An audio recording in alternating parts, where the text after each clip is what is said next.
में रोग और स्वास्थ्य चैप्टर का सबसे महत्वपूर्ण टॉपिक कैंसर को जानने समझने का प्रयास करेंगे। जैसा कि आप जानते हैं कि कैंसर मनुष्य में होने वाली सामान्य लाइलाज जानलेवा बीमारी है, जिसमें संक्रमित कोशिकाओं में पाया जाने वाला ऑन्कोजीन विफल हो जाता है। कोशिका चक्र को नियंत्रित करने वाला ऑन्कोजीन विफल हो जाता है, तब कोशिका चक्र अनियंत्रित हो जाती है और अनियंत्रित होने के बाद यह लगातार बार बार विभाजन करके अपनी कोशिकाओं की संख्या में वृद्धि करती रहती है और एक गांठ बना लेती है। इसी गांठ को हम प्राइमरी ट्यूमर कहते हैं। प्राइमरी ट्यूमर की कोशिकाएं चिपकने के स्थान से अलग होकर रक्त में मिलकर रक्त वाहिनियों के द्वारा शरीर के अन्य विभिन्न अंगों तक पहुंचकर बार बार विभाजन करके नई नई कोशिकाओं का गांठ बनाती रहती है। इसी गांठ को सेकेंडरी ट्यूमर या कैंसर कहा जाता है।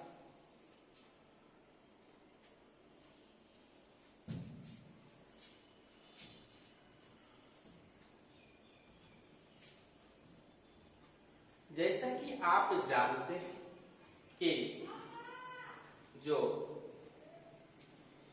कैंसर है वह प्राथमिक ट्यूमर के बाद सेकेंडरी ट्यूमर की स्थिति है।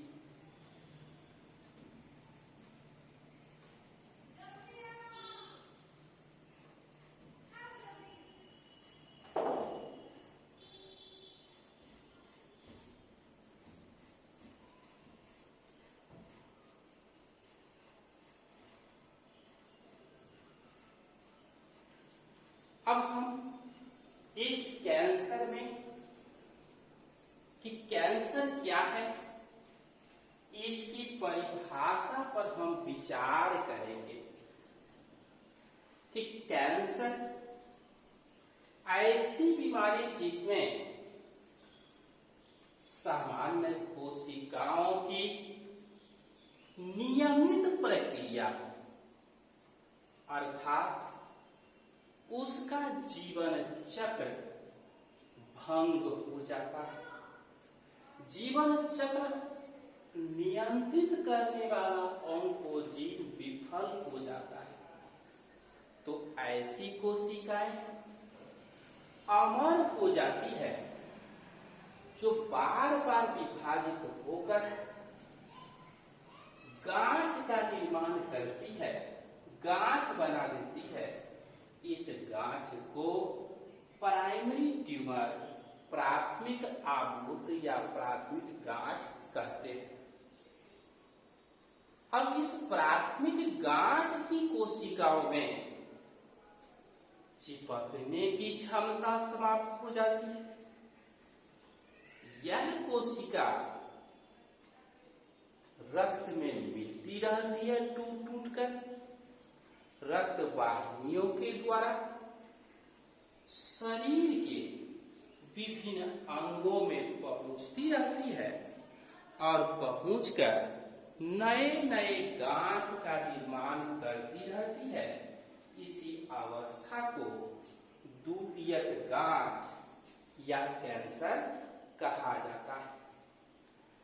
अब प्रश्न उठता है कि जैसा कि आप देख रहे हैं कि ऑन्कोजीन फेल कर गए,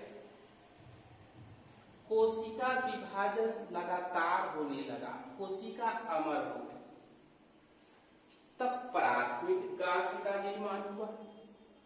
प्राथमिक गांठ की कोशिकाएं निकल करके रक्त के द्वारा शरीर के विभिन्न अंगों में पहुंचा। यह क्रिया मेटास्टेसिस कहलाता है। और विभिन्न अंगों में पहुंचकर नए नए गांठ का निर्माण करने लगा। इसी को हम लोग सेकेंडरी ट्यूमर या कैंसर कहते हैं। अब हम लोग जानते हैं कि यह जो कैंसर है लगभग 5 प्रकार का कैंसर होता है। कैंसर 5 प्रकार का होता है। सबसे पहले जो अधिकांश लोगों में पाया जाता है, कुल कैंसर का 80 से 85% भाग पाया जाता है, उसको हम कहते हैं कार्सिनोम। उपकला ऊतक की कोशिकाओं में होने वाला कैंसर, एपिथेलियल टिश्यू में होने वाला कैंसर, इस त्वचा में होने वाला कैंसर, मुख गुहा, ग्रासिका, आहार नाल की अंदर और बाहरी दीवार में होने वाला कैंसर, गुदा या मलद्वार में होने वाला कैंसर, फेफड़े के बाहरी या अंदर की अल्वियोलाई में होने वाला कैंसर, स्त्रियों के स्तन ग्रंथियों में, गर्भाशय में, योनि सर्विक्स में होने वाला कैंसर,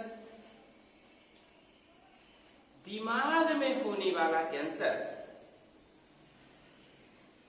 कार्सिनोमा के नाम से जाना जाता है। कुल कैंसर का 80 से 85% भाग कार्सिनोमा है। दूसरा प्रकार है सार्कोमा।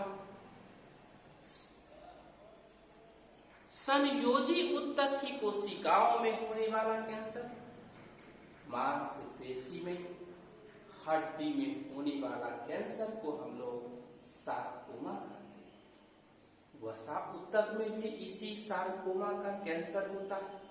ल्यूकेमिया, रक्त कैंसर जो अभी तक का सबसे घातक कैंसर होता है, मात्र 3% लोगों में पाया जाता है। बहुत तेजी से फैलता है, इसमें जान बचना असंभव है और रोगी की मृत्यु सबसे पहले होती है, जल्दी होती है। मेलानोमा, शरीर की त्वचा का जो रंग है मेलानिन पिगमेंट के कारण, इससे तिल मस्से कैंसर का रूप ले लेते हैं, मेलानोमा कहलाता है। लिम्फोमा, शरीर के अंदर लसिका ग्रंथि, लसिका वाहिनियों में होने वाला कैंसर लिम्फोमा कहलाता है। इस तरह से आप जानते हैं कि यह जो कैंसर है उसकी थोड़ी बहुत जानकारी हम लोग प्राप्त करने का प्रयास किए। उसके बाद हम लोग कैंसर के कारण पर विचार करेंगे। तो जो ऑन्कोजीन है, कोशिका चक्र को नियंत्रित करने वाला जीन है, यदि असफल हो जाता है, फेल कर जाता है, तो कोशिकाएं अमर हो जाती है, लगातार या बार बार विभाजन करके प्राइमरी और सेकेंडरी ट्यूमर का निर्माण करती है, जो कैंसर बनता है। अब कार्सिनोजेन को जानने का प्रयास करें।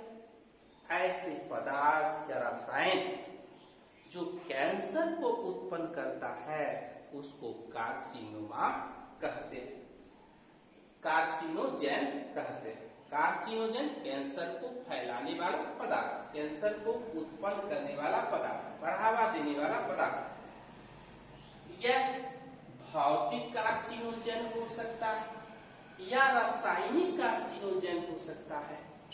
भौतिक कार्सिनोजन में बार बार एक्सरे कराने पर, MRI कराने पर, अल्ट्रावायलेट किरण के द्वारा, सूरज की तेज गर्मी से, कश्मीर में कांगरी के अधिक उपयोग से और बार बार किसी स्थान पर सुई चुभोने से भी कैंसर हो सकता है। रासायनिक कार्सिनोजन में तंबाकू या इसके उत्पाद में पाया जाने वाला निकोटीन, सीसा, पारा, कैडमियम इत्यादि कैंसर उत्पन्न करता है। फ्लैग पार्टिकल डीएनए में घुस करके उसके बेस को, उसके क्षार के बंधन को तोड़ देता है। एक्रिडिन डाइस भी, फाइब्रोमोयूरासिल भी बेस को धोखा देकर के डीएनए में फंस जाता है, कैंसर उत्पन्न करता है। अब कैंसर के प्रभाव की हम बात करते हैं। जब किसी मनुष्य को कैंसर हो जाता है तो उस व्यक्ति का वजन धीरे धीरे घटने लगता है, भूख घटने लगती है, शरीर सूखने लगता है। जहां पर गांठ हो गया है, घाव के तरह बन रहा है, मस्सा के तरह बन रहा है, उसको खुरचा जाएगा तो वह अल्सर या घाव बना देगा, कभी ठीक नहीं होगा। जिस कोशिका में कैंसर है उसके चिपकने की क्षमता समाप्त हो जाती है, साइटोप्लाज्म की मात्रा कम जाती है, सेल का शेप बदल जाता है। उसके बाद रोगी को हल्की बुखार हमेशा बनी रहती है, रोगी को दिन और रात में अधिक पसीना आता है, जी मिचलाता है, बार बार दस्त होता है, उल्टी होता है। रोगी के शरीर में लिम्फोसाइट की कोशिका घट जाती है, रोगी का दिमाग भी धीरे धीरे नष्ट होने लगता है और अंततः इलाज न होने पर रोगी की मृत्यु हो जाती है। अब हम इसकी जांच की बात करेंगे। प्रयोगशाला में आवश्यक जांच के द्वारा कैंसर की पहचान की जाती है। उसके बाद इलाज की बात करते हैं। शल्य क्रिया, ऑपरेशन या सर्जरी के द्वारा यदि प्रारंभिक अवस्था का कैंसर है तो उसको काट करके निकाल दिया जाएगा सावधानी पूर्वक, तो कैंसर ठीक हो सकता है। विकिरण उपचार के द्वारा भी कैंसर ठीक हो सकता है। जब किसी अंग में कैंसर है तो विद्युत झटका देकर के कैंसर की कोशिका को नष्ट करने से भी कैंसर ठीक हो सकता है। रासायनिक चिकित्सा में कुछ दवा दी जाती है, जैसे सिकटेरेट, लेटिन, फ्लोरोबैसिन, नाइट्रोसोरिस, ये सभी दवा है। प्रतिरक्षा उपचार भी शरीर का इम्यून पावर बढ़ा करके कैंसर का इलाज किया जाता है। इसके अलावा कैंसर से बचाव भी आवश्यक है। कैंसर से बचाव के लिए मनुष्य को दही, दूध के उत्पाद का अधिक उपयोग करना चाहिए। मनुष्य को लाल पीले फल का अधिक उपयोग करना चाहिए। तले भुने भोजन से बचने का प्रयास करना चाहिए। कांगड़े या बार बार सुई चुभोने से, बार बार एक्सरे कराने से बचने का प्रयास करना चाहिए।